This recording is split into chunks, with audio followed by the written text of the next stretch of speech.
만나면 좋은 친구 MBC.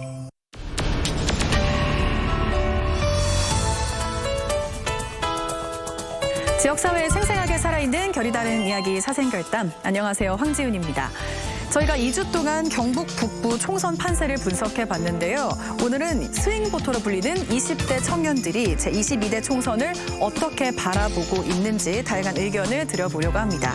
특별히 오늘은 지역에서 당원 활동을 하는 분들 모셔봤는데요. 결이 다른 이야기 함께해 주실 패널분들 소개해 드릴게요. 더불어민주당 김경주 당원 나오셨습니다. 안녕하십니까. 이 시대의 참 청년 정치인 더불어민주당 김경주입니다. 국민의힘 김종환 당원 함께합니다. 네, 안녕하세요. 김종환입니다. 녹색 당원이자 안동대 민속학과 박사과정 안솔립 공동대표 어서 오세요. 안녕하세요. 사생결단 두 번째 출연입니다. 제가 아슬아슬하게 만 나이로 20대여서 출연할 수 있게 되었습니다. 오늘 많이 배우겠습니다. 네, 20대는 아니지만 우리 뉴스빈 선용길 기자도 함께합니다. 네, 반갑습니다. 끼워주셔서 감사합니다. 네, 오늘 사실 고정 패널이 우리 청 기자님 외에 세 분이 또 이렇게 찾아주셨는데 인사 말씀 또 드려야죠. 안녕하세요. 이번 1월에 입당한 따끈따끈한 녹색당 신입당원 안솔립입니다. 저희 녹색당 아직 소수 정당이지만 이번 총선에서 좋은 결과 있기를 바라면서 제가 오늘 열심히 해보겠습니다. 힘이 되기 위해 네, 힘이 되기 위해서. 네, 고맙습니다. 안녕하십니까. 김경주입니다. 전 나이는 한국 나이로 22살이지만 7년째 민주당 외길 인생 김경주라고 합니다. 안녕하십니까. 반갑습니다. 네, 안녕하십니까. 저는 국민의힘에 1년 갓 넘은 김종환 당원이라고 합니다. 저는 오늘 처음 녹화이지만 선배분이라고 해야 될까요? 네. 네, 각 다른 당원분들께 좋은 경험론에 대해서 많이 배우러 이 자리에 왔습니다. 네, 오늘 부탁드립니다. 기대해 보겠습니다.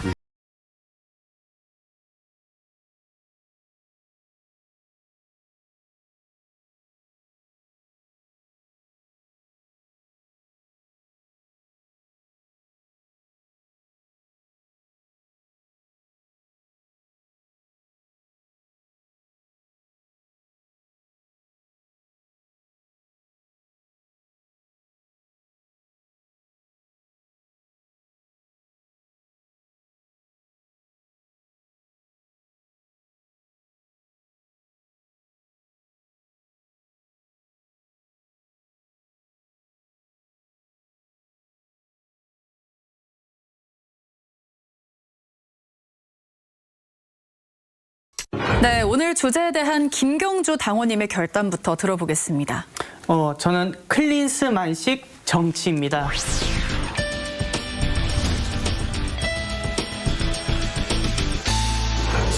최근 그 아시안컵 경기를 아마 다들 보셨으리라고 네. 생각합니다. 클린스만 감독의 전술, 전략을 보고 저것이야말로 무전략, 무전술이다.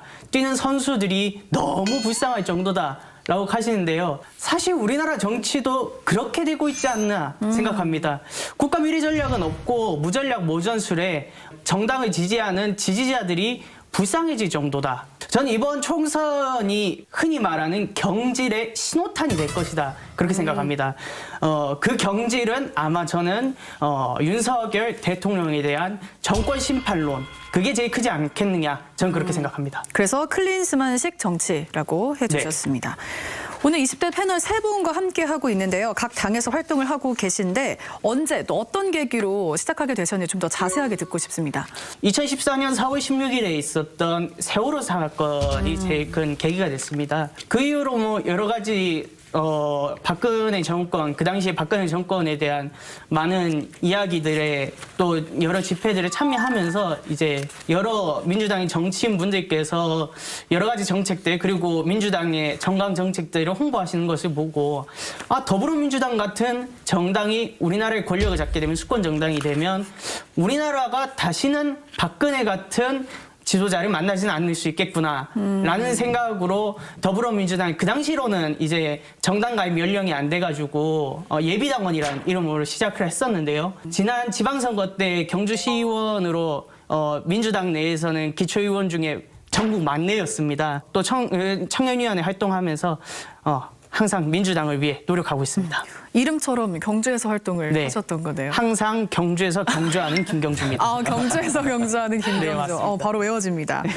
이 김종환 당원님은 1년 전 정도부터 예, 시작했다고 맞습니다. 하셨는데 계기가 있을까요? 저는 이제 2022년 이제 제8회 전국 동시지방선거에서 이제 선거 보조 역할을 잠깐 하였는데 이제 그때 시민분들이 바라보는 이제 현 지역구에 필요한 자원 및 그리고 선거 방향에 대해서 몇 가지 이제 이야기를 들었습니다.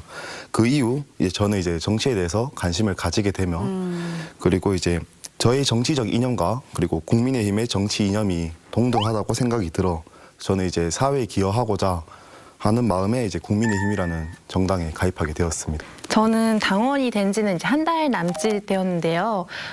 제가 녹색 당원이 된 건 사생결단 패널로 이렇게 자주 출연하시는 녹색당 경북도당 공동운영위원장 허승교 대표님 덕분입니다. 제가 수도권에 거주하다가 이제 지역살이를 안동으로 오면서 지역살이를 결심하면서 갖고 있던 여러 고민들이 있었어요. 이제 대표적으로 우리 이제 버스나 이동권 문제거든요. 이제 수도권 살다가 지역에 오니까 너무 불편한 거예요. 저는 이제 자차도 없고 하니까 맨날 버스 타고 가야 되는데 버스 타고 갈 수 있는 곳도 한정적이고 버스도 불편하고 해서 되게 내가 안동에 사는 게 맞을까? 이런 고민을 갖고 있던 찰나에 이제 허승규 대표님께서 안동 청년 공감 네트워크와 녹색당 활동 일원으로 교통 문제, 지역의 교통 문제, 이동권과 녹색 교통을 고민하는 버스 타기 좋은 안동을 이제 일상적으로 정치적으로 풀어내고 있더라고요. 네. 그래서 그 활동을 조금 같이 하면서 녹색당의 가치와 비전에 조금 공감하게 됐어요. 이제 안동 녹색당에는 녹색 친구들이라고 하는 비당원 청년 동아리가 있는데요. 이제 그냥 일상적으로 만나서 놀고 뭐 맛있는 것도 먹고 채식 모임도 하고 그리고 활동 같은 것도 결합할 수 있으면 결합하고 이렇게 녹색 가치와 비전을 공유하는 동아리인데 녹색 친구들로 1년 정도 찍먹 간을 이렇게 좀 보다가 녹색당 괜찮은 것 같은데 나도 같이 해보고 싶은 마음이 든다 싶어서 이번 1월에 당원 가입을 결심했습니다. 네. 오늘 옷도 녹색으로 입고 녹색. 오셨어요. 이 녹색 셔츠가 잘 없는데. 준비했습니다. 잘 어울립니다. 네, 그래서 오늘 이 구성을 보고 이거 너무 심했다. 20대 하면 이준석 대표인데 개혁신당 당원이 이 자리에 없는 것 같아서 저는 당적을 가지고 있지는 않지만 오늘 이 개혁신당을 지지하는 20대 청년의 입장에서 좀 이야기를 드리려고 저도 색깔까지. 색깔을 맞춰서 왔습니다. 개혁 오렌지. 멋지십니다. 개혁 오렌지. 네. 그렇다면 지역에서 당원으로 활동하고 있는 20대는 어느 정도 되고 또 당원 활동을 하면서 생긴 에피소드가 있는지도 좀 궁금한데요. 사실 청년위원회든 그러니까 흔히 말하는 경북 지역 같은 경우에는 청년위원회나 대학생위원회가 그닥 활발하지는 않은 편입니다. 왜냐하면 지역 자체가 험지다 보니까 한계가 있는 편이고요. 대부분의 이제 다른 지역도 그렇다시피 청년위원회 같은 경우에는 대부분 주축이 20대가 아니라 30대, 40대들이 대부분 청년위원회를 이끌고 있거든요. 그런 부분에선 조금 아쉬운 부분이 있겠지만서도 그만큼 수가 적은 만큼 정예부대다. 일당백을 할 수 있을 만큼의 역량을 가진 사람들이 더불어민주당 경북도당에는 있는 편입니다. 제가 제일 기억 남는 에피소드라고 해봤을 때는 제가 지난 지방선거 때 어떻게 보면 전국 최연소 막내로 출마했었었는데 그 당시 기초의원 후원회 제도가 처음으로 도입됐었어요. 근데 제 후원회 계좌에 거짓말 안 치고 후원 폭탄 세례를 부어주셨어가지고 선거에도 너무 도움이 됐었고 그만큼 민주당은 험지 지역도 배려해주고 또 우리가 응원한다 하고 화끈하게. 폭탄 세례를 부을 수 있을 만큼 열정이고 활발한 그런 정당이라고 생각합니다. 네. 저도 지역에서 활동하는 분들의 나이대를 정확히 알지는 못하지만 제가 체감하기로는 2030 여성 당원들 비율이 상당히 높은 편인 것 같습니다. 네. 특별히 기억에 남는 에피소드는 이렇게 꼬집어서 말하기는 어렵지만 저희는 일상적으로 되게 우리 당원들과 또 잠재적 당원인 녹색 시민들이 함께 이제 버스 문제부터 채식 모임, 독서 모임, 이렇게 녹색 평론 읽는 모임도 있고 기후위기 활동을 일상적으로 자연스럽게 이제 실천하고 공유를 하고 있어요. 그래서 이게 뭔가 정치라는 게 되게 특별한 어떤 활동이다라기보다는 일상적으로 지역 곳곳에서 풀뿌리 정치가 이루어지고 있다는 사실이 되게 제가 당원 가입하게 된 큰 계기이기도 하고 되게 특별하게 느껴지는 것 같습니다. 그게 또 녹색당의 강점이 되겠네요. 그럼요. 네. 정한 당원님은 좀 기억에 남는 에피소드가 있을까요? 아, 저는 이제 당원에 가입한 지 1년 조금 넘어서 딱히 이제 특별한 이제 정당 활동은 없지만은 고집어서 말씀을 드리면은 이제 아무래도 최근에 있었던 안동 의정 보고회가 저한테는 가장 기억에 남고 네, 계속 유지가 되는 것 같습니다. 네. 그러한 이유는 이제 그때 이제 많은 안동 시민분들과 이제 당원 동지분들의 열띤 응원과 열정으로 참석해 주셨는데요. 그 안동 의정 보고에서 국회의원님의 4년 정도의 의정 활동에 대해서 많은 이야기를 들었습니다. 네. 그것에서 이제 이 사람은 지역구에 대한 진정어린 애정과 노고를 많이 했다 이렇게라고 느꼈습니다. 네, 의정 보고회에서. 예, 아마 수도권 당원들과 지역에서 활동하시는 분들의 가장 큰 차이라면 그걸 체감할 수 있는 정당이 이 두 정당일 겁니다. 이 국민의힘과 더불어민주당. 이게 여의도 오후도시 정치인이라고 하죠. 청년들. 그러니까 특별한 직업을 가지고 있지 않고 여의도에 있는 정치인에 어떻게 하면 줄을 대고 올까. 이게 쉽게 가능한 곳이 수도권이고 지역에서 당 활동하는 이 당원분들은 그게 좀 쉽지 않습니다. 네. 두 당 모두 청년위원회가 연령 기준이 몇 세인지 아십니까? 청년위원회 연령 네. 기준이요? 네. 글쎄요. 만 45세입니다. 청년이요? 네, 청년이. 그래서 만 45세가 청년위원회 활동을 하고 있는 반면에 이 비교를 하자면 이 녹색당 같은 경우에는 법적인 청년 기준이 만 34세거든요. 이걸 좀 준용하고 있는 걸 보면 이 거대 양당이 그렇게 20대에 공을 들이고 있지는 않는 것 같다. 이렇게 볼 수 있겠습니다. 네. 우리 지역에는 20대 당원이 이 정도인데 그렇다면 다른 지역의 청년 당원들과도 좀 교류가 있나요? 아무래도 수가 적다 보니까 있을 예. 것 같은데. 네. 저는 워낙 돌아다니는 걸 좋아해서 경주하는 예, 경주산이기도 하고요. 또 여러 곳을 경주하는 것도 좋아합니다. 그렇기 때문에 많은 지역을 좀 많이 돌아다닙니다. 갈 때마다 청년 당원분들을 마주칩니다. 근데 이제 수도권이랑 이제 이 경북 지역의 차이점이라고 해봤을 때 어쨌든 그쪽은 당선 가능성이 있다 보니까 뭔가 좀 내가 기초의원도 나가봐야지 하면서 약간 좀 자신만의 커리어를 쌓고 또 뭔가 어떻게든 도전해보려는 그런 청년 당원분들이 많은 반면에 저희 경북 지역 같은 경우는 조금 다른 지역에 비해서는 조금 적은 편이죠. 근데 아까 전에 말씀드렸다시피 일당백 그만큼 역량 있고 그만큼 소신 있고 그만큼 역량이 제대로 갖춰진 그런 분들이 많기 때문에 더 큰 정치를 지역에서 해낼 수 있지 않을까 저는 그렇게 생각합니다. 네. 김정원 당원님도 좀 교류를 하고 계신가요? 저희 지역구 20대 당원은 이제 인적으로는 사실상 부족하지만은 지역에 대한 이해를 기점으로 시작을 해서 이제 앞으로 다른 지역의 청년들과 이제 많은 소통을 하고 주기적으로 함께 상생하는 당을 떠나서 이제 맞는 부분도 있고 틀린 부분이 있겠지만은 같이 커가는 그런 구도를 계속 만들어 나가고 싶습니다. 만들어 나가고 싶다는 건 아직은 좀 부족하다라고 이해해도 될까요? 예, 맞습니다. 알겠습니다. 그럼 당원을 활동함에 있어서 수도권과 지역의 차이를 아까 말씀해 주셨는데 좀 실감하시나요? 네, 실감합니다. 근데 일단 수도권도 그렇고 이제 지역 정당도 그렇고 지역에서도 그렇고 사실 소수 정당이다 보니 교류는 사실 활발하거든요. 그래서 전 지구적인 기후 위기 이슈나 또 지역의 이슈와 관련해서는 품앗이 하듯이 이렇게 공동 대응하고 있습니다. 차이가 굳이 느껴진다면은 지역마다 갖고 있는 어떤 조건과 상황이 다르기 때문에 각 지역에서 중심적으로 풀어내고 있는 현안의 차이가 있을 수밖에 없잖아요. 그래서 경북은 전국에서 핵발전소가 가장 많은 지역이다 보니 탈핵과 관련한 활동이 가장 활발합니다. 그래서 탈핵 관련해서는 일이 있으면 경북으로 많이 모이고 또 안동 지역이나 경북 북부 지역의 경우에는 이제 낙동강 최상류에 위치하고 있는 그 영풍 석포재련소 이슈와 관련해서는 전국적으로도 이렇게 같이 대응하고 있습니다. 또 수도권 지역과 연결되는 점이 있다면 공공교통 문제인데 공공교통의 문제는 이제 녹색당에서 이제 공동적으로 계속 꾸준히 풀어가고 있는 문제지만 또 굳이 차이를 뽑자면 수도권은 지하철 문제가 이제 현안으로 크게 다가오지만 저희는 지하철이 없잖아요.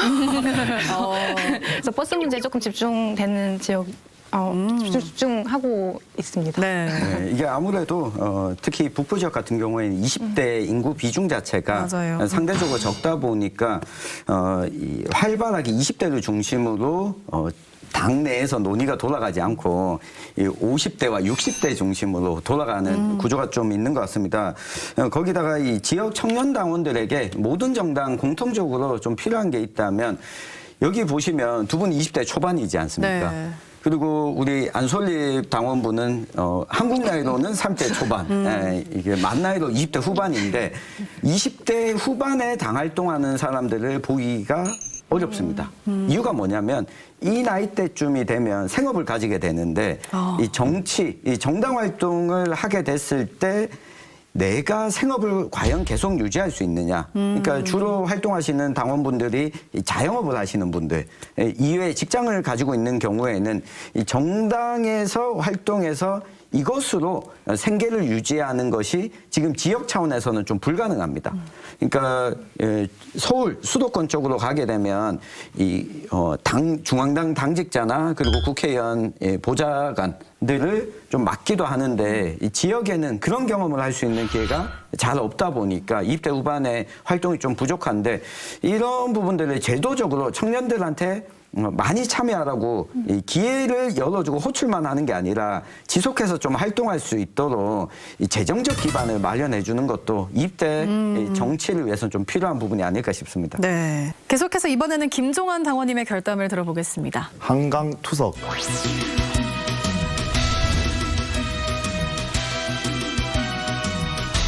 제가 이 결담을 쓰게 된 이유는 지금의 정치인들은 이제 정책이나 공약들이 이제 모든 국민분들을 포괄적으로 감싸지 못하였다. 네, 그러한 이유로 해서 저는 한강투석이라는 결담을 쓰게 되었습니다. 네. 이달 초 지지정당이 없다는 응답률은 20대 이하에서 30%, 30대에서 20%가 넘었습니다. 중도층의 비중이 높아서 총선의 스윙보터라 불리는 2030, 이 청년의 표심을 사로잡기 위해서 총선에 출마하는 예비 후보들이 청년을 공략하는 공약을 또 내세우고 있죠. 그런데 이런 공약들이 청년들한테 실제로 와닿나요? 그 청년층을 대표하는 공약 중 양질의 일자리라는 이제 현재 청년이 몸소 느끼는 일명 일자리 구하기가 부족하다는 결과가 나왔습니다. 그래서 이제 현재 지역 청년들에게 미래 산업을 중심으로 청년 창업 인력 양성비를 확대시키고 그리고 어학 자격 시험 응시료 또한 지원비 확대를 늘려가는 공약들이 아무래도 지금 현재 청년들한테 조금 더 몸소 더 낫지 않나. 김경주 당원님은 좀 어떻게 보시나요? 전 제일 큰 문제가 청년들의 부채 문제 아닐까 생각합니다. 우선 수치적으로 봤을 때 청년들 부채 문제는 엄청나게 심각합니다. 2012년에 청년 가구 소득 대비 부채 300% 이상의 비율이 8%대였어요. 근데 지금이 한 22%대입니다. 그러니까 청년들 중에 5명 중에 1명 정도는 자기 연소득 대비 3배의 빚을 갚아야 되는 거예요. 이렇게 되면 사실상 20대부터 죽을 때까지 빚을 갚아야 되는 그런 상황이 오는 거죠. 청년들이 제일 많이 빚을 가지는 이유가 뭐냐라고 해서 봤더니 69%가 주거 문제입니다. 제가 오늘 기사를 하나 본 게 서울 회기동에 있는 반지하 원룸의 시세가 어느 정도냐, 월세가 어느 정도냐. 반지하가 60이고요. 그것보다 더 나으려면 한 80, 90 정도 가야 되는데 여러분 상상을 해보십시오. 아무리 알바하고 부모님 지원 있는다고 해도 월세 60, 70 어떻게 그 시기에 연애를 하고 뭘 하고 할 수 있겠어요. 일자리 찾는 것도 버거운 세상에. 저는 이런 부채 문제 해결하지 못하면 우리나라도 일본의 그 프리터처럼 사회 전체가 무기력하게 흘러가지 않을까 생각합니다. 청년들에게 필요한 거는 어쨌든 최소한의 삶을 보호해 줄 수 있는 공약들이지 않을까 싶습니다. 근데 애초에 사실 스윙보터들은 기득권을 유지하려는 이 거대 양당에 대한 비판이 핵심이라고 생각이 들거든요. 이제 근데 그에 대한 반성 없이 내세우는 청년 공약들은 그 내용에 관계없이 청년이라는 존재를 그저 표로 환원하는 행위라고 생각이 듭니다. 주택 문제와 더불어서 에너지 문제도 청년들에게 되게 필요한 공약이라고 생각이 드는데요. 제가 기름 보일러 때는 집에서 살다가 이번에 이사를 갔어요. 가스 보일러 집으로. 근데 이번에 가스비 겨울철에 엄청 폭탄을 맞은 거예요. 이게 제가 느끼기로도 소득 수준이 낮을수록 에너지 효율이 좋은 주거 환경에서 거주하기가 어렵잖아요. 또 효율이 좋은 에너지 장비를 구하기도 어렵고 소득 수준이 낮을수록 에너지 요금이 증가할 수밖에 없는데 다시 지출에 영향을 미쳐서 소득 수준과 빈곤 문제를 다시 심화시키는 굴레를 계속 만드는 것 같다는 생각이 듭니다. 그래서 공공적이고 생태적인 에너지 복지 정책이 필요하다고 생각이 듭니다. 저희도 이제 기후 위기나 또 주택, 청년 문제가 모두 동떨어진 게 아니라 기후 재난이 사회적 약자에게 더욱 더 취약하다는 생각과 관점을 가지고 기후 위기가 곧 청년 문제고 민생 문제다라는 관점에서 좀 공약을 풀어갔으면 하는 바람이 있습니다. 네. 혹시 두 분께서는 민주당과 국민의힘에서 내건 이 청년 정책 한 가지 꼽으라면 뭘 꼽으시겠습니까? 청년 3만 원 패스. 그러니까 교통 패스인데 이제 수도권 지역에 청년들이 뭐 지하철비로 해가지고 뭐 지방에서 서울로 올라와 갖고 그래가지고 대학을 다니거나 하는 친구들은 7만 원, 8만 원이 아니라 거의 한 월에 10만 원 정도는 그냥 나가는 것 같아요. 넘죠. 이 돈 청년들한테 엄청나게 부담이거든요. 그렇다고 해서 사회생활을 안 하면 이 사회구조가 유지될 수가 없습니다. 그래서 이번에 우리 민주당에서 제시한 정책이 청년 3만 원 패스라고 청년들의 경우에는 3만 원만 이제 미리 결제를 해놓으면 그 기간 내에는 예를 들어서 1월이다. 1월에 3만 원 미리 내고 이제 버스나 지하철을 이용을 해도 3만 원 안에서만 그게 되는 거지 더 추가적으로 그 요금이 정상이 안 되는 방식인데요. 이게 상당히 좋은 정책이라고 봅니다. 청년들 입장에서는 삶의 질도 높아지고 또 삶에 있는 그 부담감도 줄여나갈 수 있기 때문에 저는 제일 좋은 정책은 그 정책 아닐까 생각합니다. 네, 우리 김종환 당원님은요. 예, 저는 아까 말씀드렸다시피 이제 양질의 일자리를 구하는 것을 저는 주로 청년 정책에 있어가지고 잡고 싶습니다. 이제 앞으로 갈수록 대한민국은 미래 산업을 중심으로 나아가고 있는데 거기에 이어 이제 청년 창업 인력 양성비를 저는 이제 기존보다 조금 더 확대시키는 그러한 정책이 더 좋다고 생각합니다. 네. 그래서 제가 두 분께 여쭤본 이유가 바로 이건데요. 청년층들의 이 스윙보터가 있는 이유는 두 정당 다 마음에 안 든다. 믿지 못하겠다라고 하는 건데 이 3만 원 패스 이야기하셨지만 이미 서울시에서는 시행을 하고 있습니다. 청년뿐만 아니라 전 연령을 대상으로 그리고 수도권에 있는 청년들에게 3만 원 패스를 주겠다는 발상은 이 교통 환경이 열악한 이 지역의 청년들에 대해서는 전혀 고려하지 않은 해당되지 않는 이 정책이 아닌가 싶고. 그러니까 미래를 전체적으로 설계하는 정책이 청년들에게 미래를 제시하는 정책이 민주당에게 없다는 이야기이기도 합니다. 이게 또 한편 국민의힘도 마찬가지인 게 양질의 일자리 이야기했는데 양질의 일자리를 늘리기 위한 구체적인 방안을 놓고 보면 지난해였죠. 국민의힘 내부에서 나왔던 이야기가 수도권을 확장하는 방식의 정책 그리고 이공계 예산, 연구개발 예산을 삭감하는 정책들이 나왔는데 청년들한테 소구할 수 있는지 특히 이렇게 중도층들의 경우에는 내가 바라는 걸 실현시켜주는 정당을 밀어주겠다. 근데 두 정당 다 마음에 들지 않을 경우에 제3의 세력이 어느 정도 당선 가능성이 있을 때 청년들은 내 이익을 실현시켜 줄 수 있겠구나. 이 표를 던진다고 보거든요.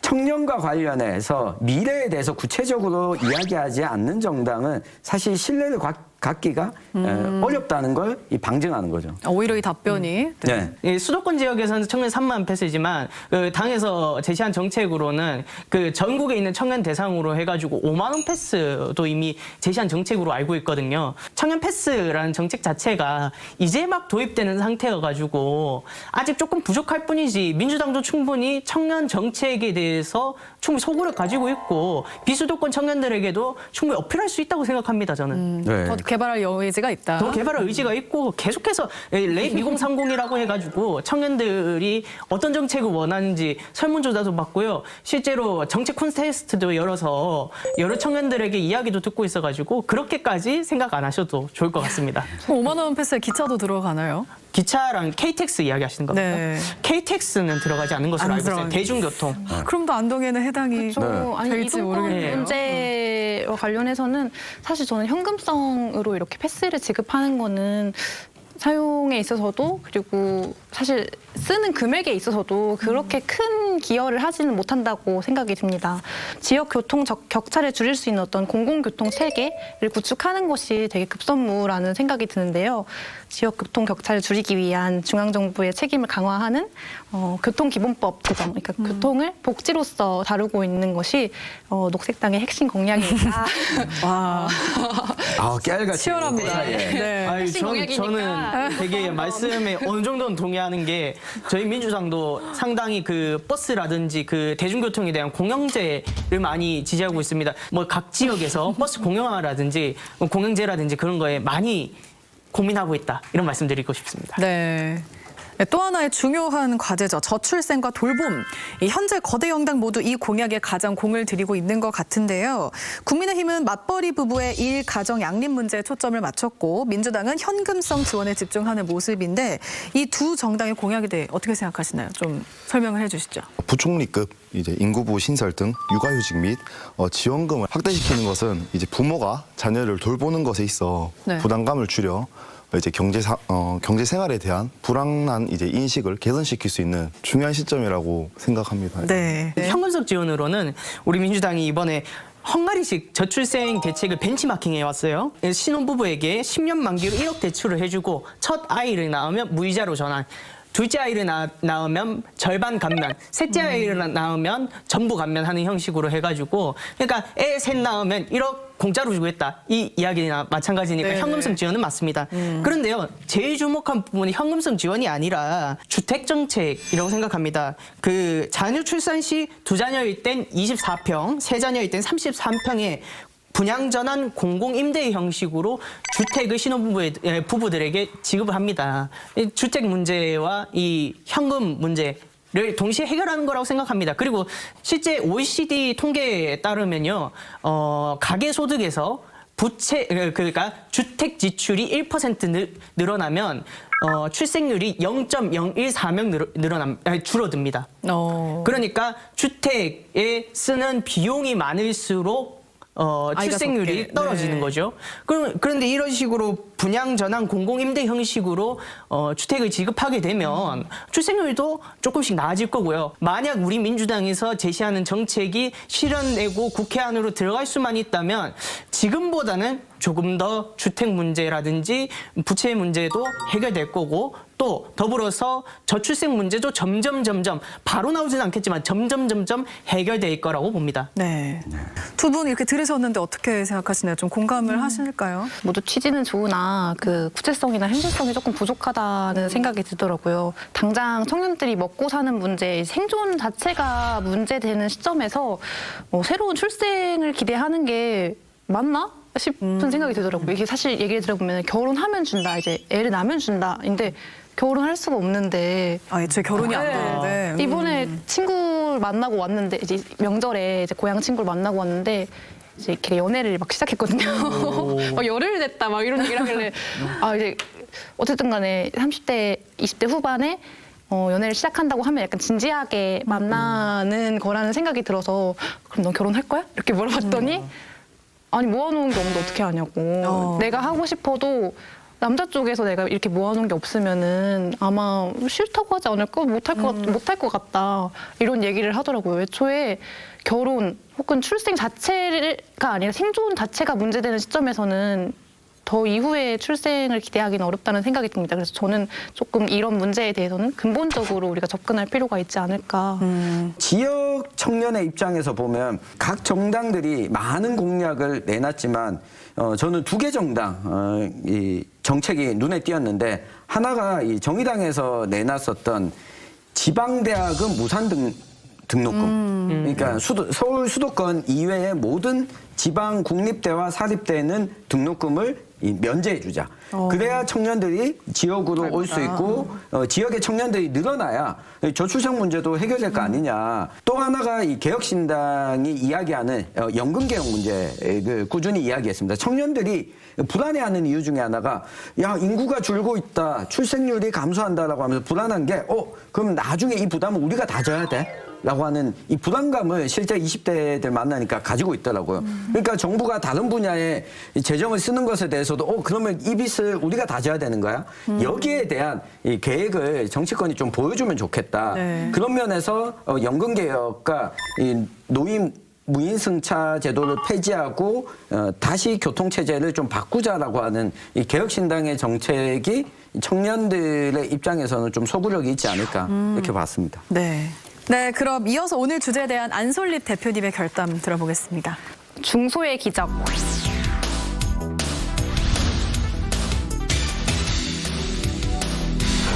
어디서 주로 쓰는 말이죠?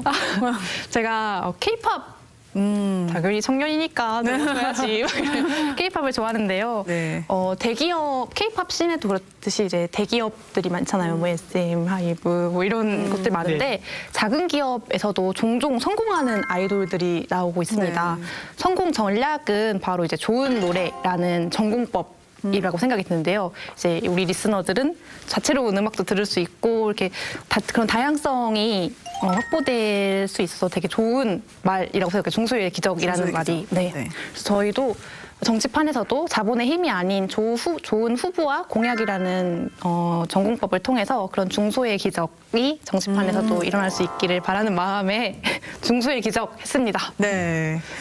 한국갤럽이 지난 1월 23일부터 25일까지 진행한 여론조사의 결과를 보면요.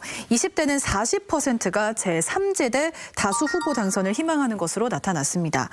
여당은 19%, 제1야당은 22%의 지지를 크게 웃돌았는데 이러한 결과는 좀 어떻게 봐야 할까요, 저희가? 아마도 이 방송이 나갈 때쯤엔 조금 더 명확해지겠지만 네.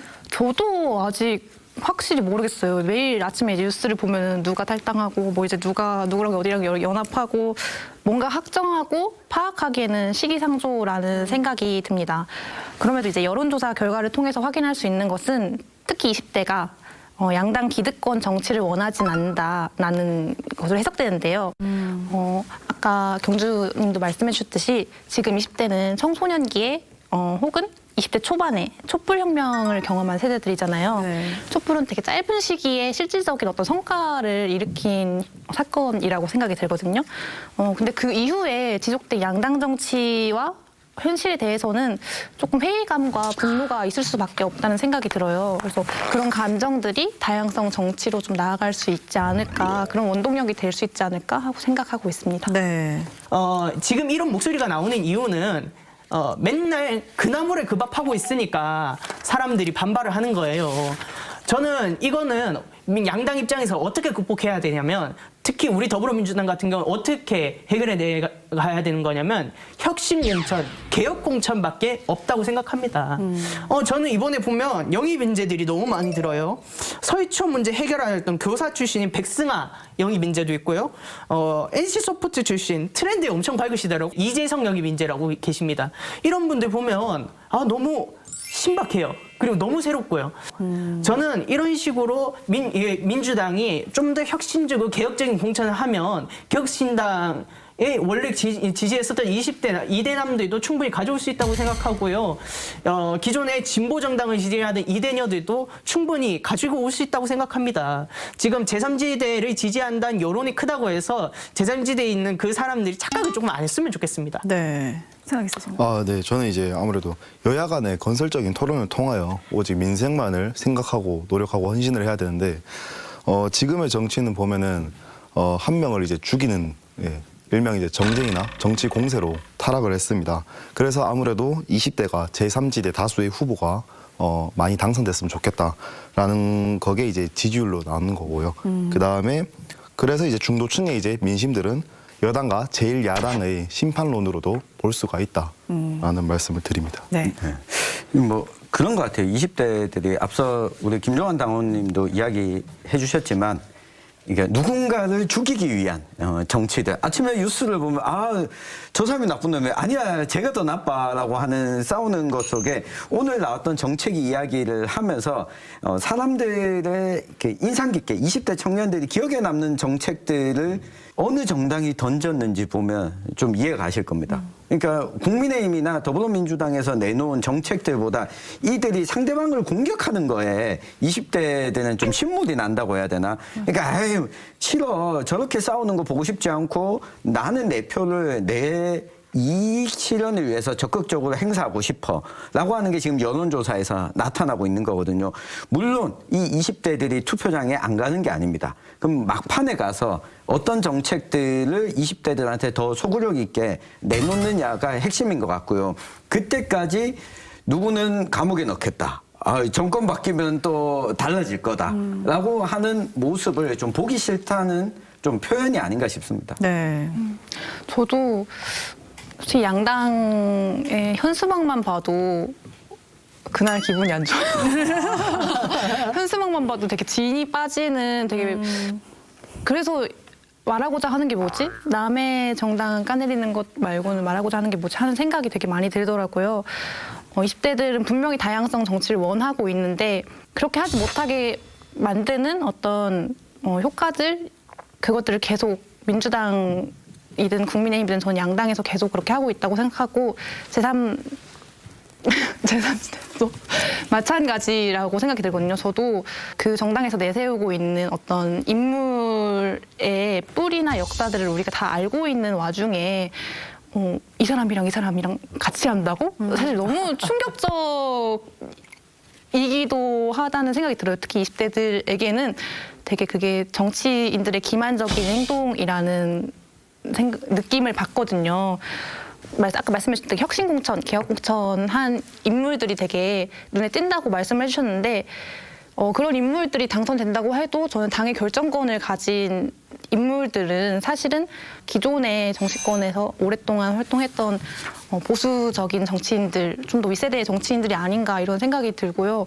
YTN 엠브레인 퍼블릭이 지난 2월 5일부터 6일까지 진행한 여론조사 결과를 살펴보면 18세부터 29세 응답자의 35%가 지지하는 정당이 없다라고 밝혔습니다.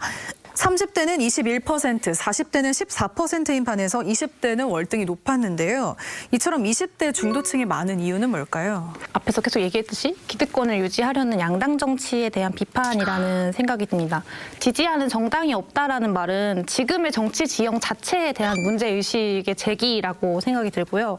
거대 양당이 아니면 사실 지지해봤자 원내 진입 안 되니까 그런 회의감? 저도 그런 회의감이 오랫동안 있었고요. 네.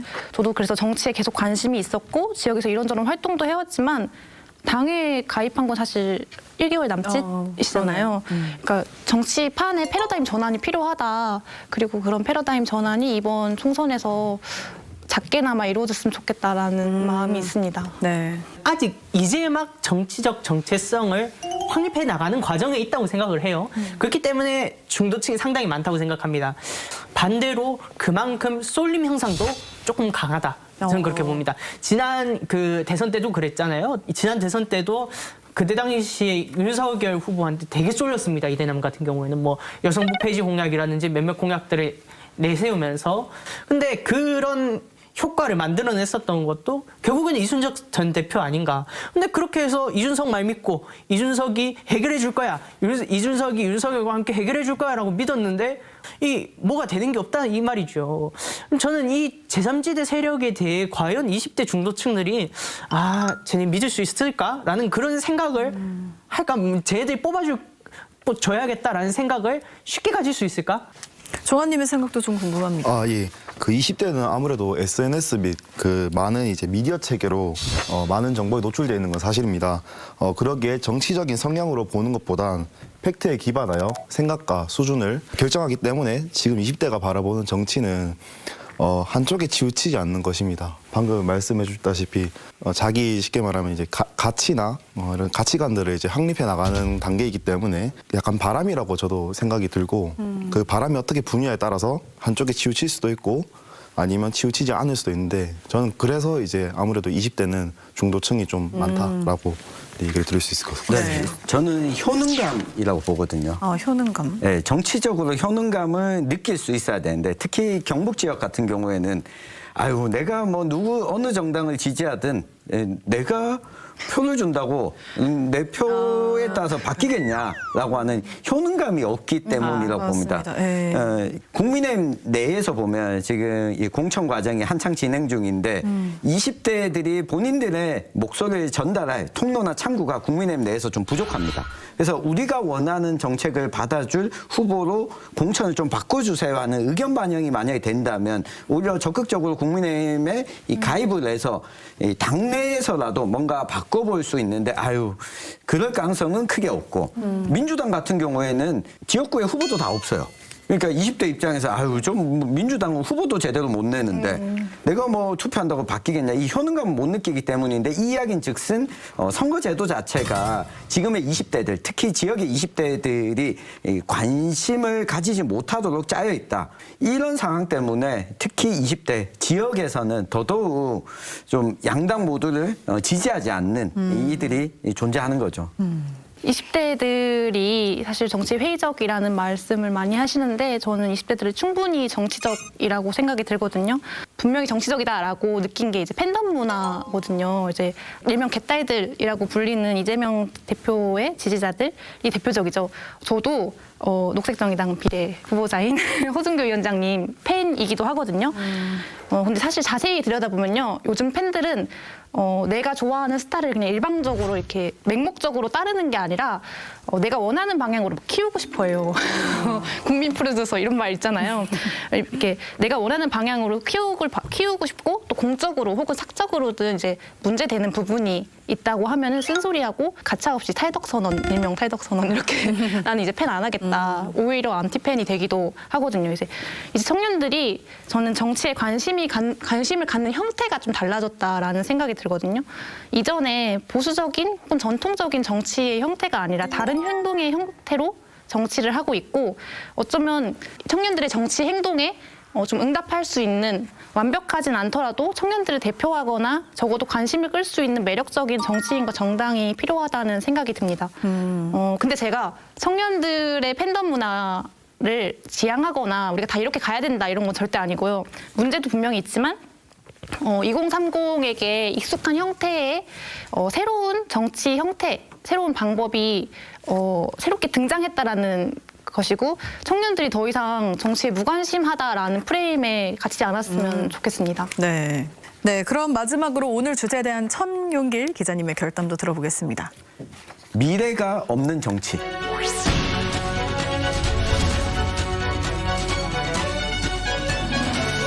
선거가 진행되는 과정을 보면 회피하고 있는 것들이 한 가지씩 다 있습니다.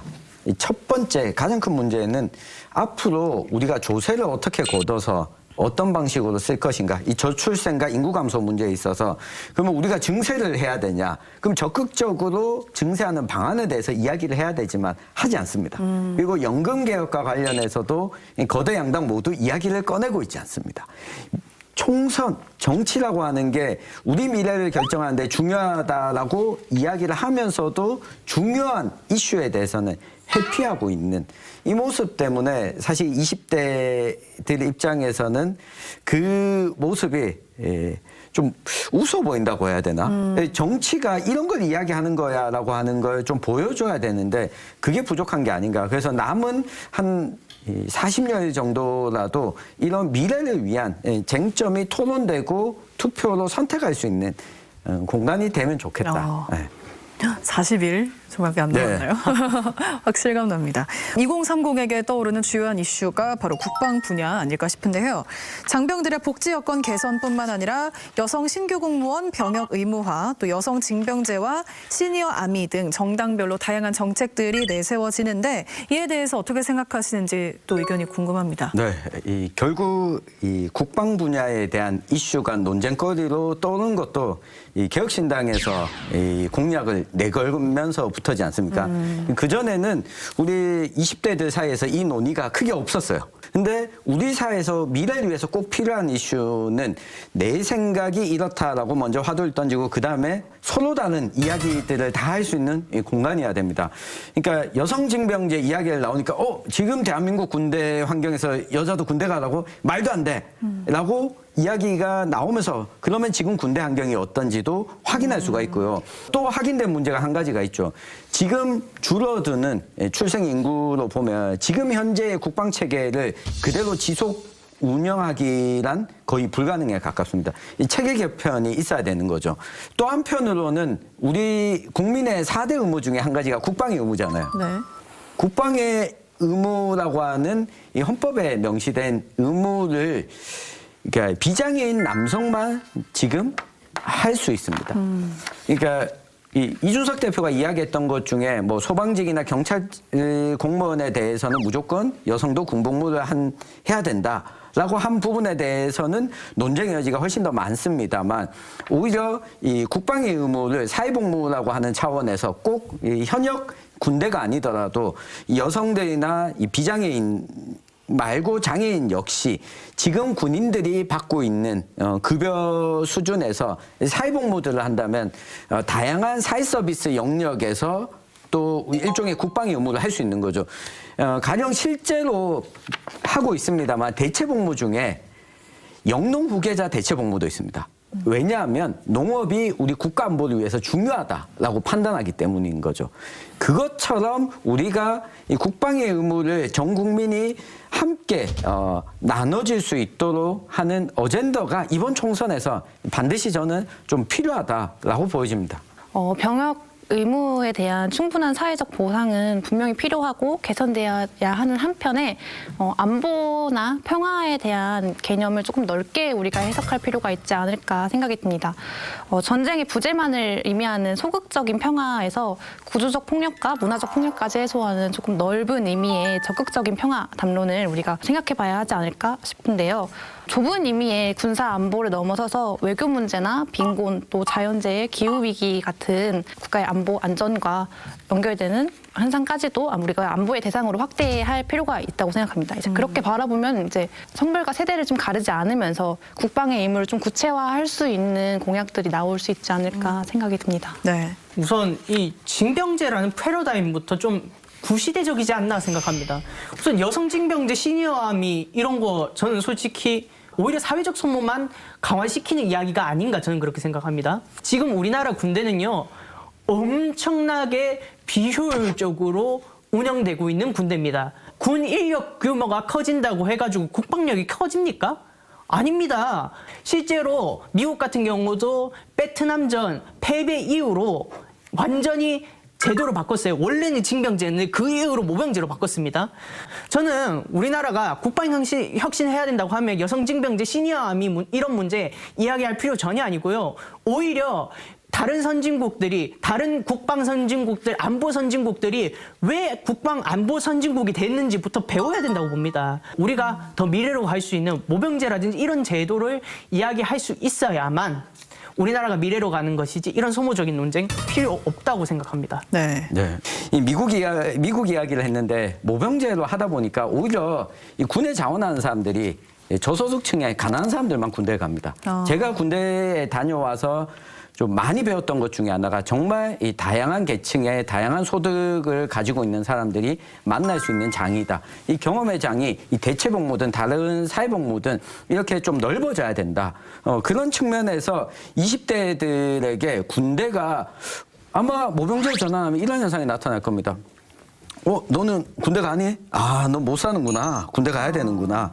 저는 이걸 20대들한테 대물림하지 않기 위해서라도 이 사회복무나 대체복무를 좀 확대하는 형태로 이 국방의 의무를 다시 좀 재편하는 논의가 이번 총선에서 좀 있었으면 좋겠습니다. 네.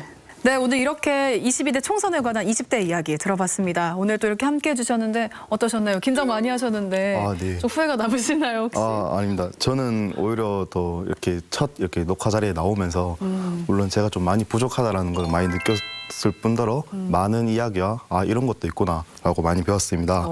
지금의 정치는 보면은 후진적 정치라고 볼 수 있습니다. 그래서 이제 후진적 정치가 아니라 앞으로 진심으로 담긴 이제 공동체와 우리 동료 시민분들, 국민분들을 말씀하는 거죠. 그래서 진심으로 생각하는 이제 그냥 정치적인 이제 표를 얻기 위해서, 표심 얻기 위해서가 아니라 진짜 우리 대한민국을 진심으로 발전 가능하게 국민을 대표해서 말을 한다는 그러한 정치가 이루어졌으면 좋겠습니다. 진심으로. 네, 진심으로입니다. 네. 네, 감사합니다. 시청자분들한테 말씀을 제대로 드렸는지 모르겠어요. 되게 제가 오늘 이렇게 사생결단에 나온 건 처음이고 또 시청자분들께서는 조금 부족한 부분도 있었다라고 보실 수도 있을 것 같은데요. 저는 항상 소통하는 걸 좋아합니다. 시청자 여러분들이 저한테 피드백 남겨주시면 하면 고쳐나가고 시청자분들이랑 항상 잘 소통할 수 있도록 노력해 보겠습니다. 감사합니다. 네. 솔리님 또 한 말씀 해주세요. 제가 이번에 준비하면서 애당심이 생겼다고 할까요? 사실은 이제 사생결단 계기로 열심히 공부하면서 우리 당도 빨리 어느 진입해서 우리가 기후 위기 그리고 미래를 위한 어떤 활동들을 계속 이어갔으면 좋겠다라는 마음이 있습니다. 오늘 너무 잘 대해주셔서 감사합니다. 네, 세 분 모두 우리 네 분 모두 고맙습니다. 스윙보터 마음이 흔들린다는 의미에서 붙은 별칭인데요. 유독 20대에 왜 스윙보터가 많은지 정치권에서는 그 이유를 좀 더 잘 생각해보고 제대로 된 해결 방안을 내놨으면 좋겠습니다. 지역사회에 생생하게 살아있는 결이 다른 이야기 사생결담, 안동 MBC 사생결담은 온라인에서도 시청할 수 있다는 점 기억해 주시고요. 저희는 오늘 여기서 인사드리겠습니다. 함께해 주신 여러분 고맙습니다.